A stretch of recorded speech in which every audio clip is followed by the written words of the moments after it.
What did Paul write about? So what is he trying to address in his letters?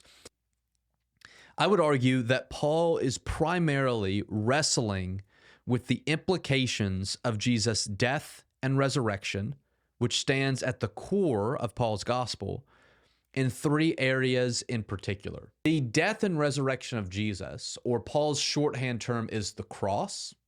So you read Paul's letters, there's a lot of language of the cross or the cross of Christ, the meaning of the cross.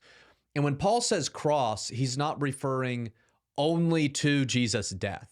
He's not saying that the resurrection or ascension or any of that doesn't matter. The life of Jesus doesn't matter. For Paul, cross is a shorthand for the entire Christ event, Jesus' life, death, and resurrection.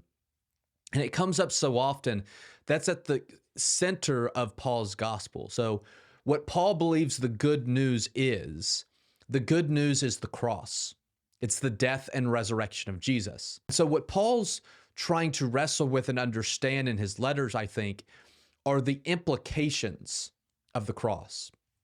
What are the implications of Jesus' death and resurrection, particularly for the churches that he's writing to? And so I think that's what Paul's doing, but particularly, at least in the way that I read Paul, he's trying to understand the implications of the cross in three particular areas. These seem to me to be the primary areas that Paul deals with in his letters.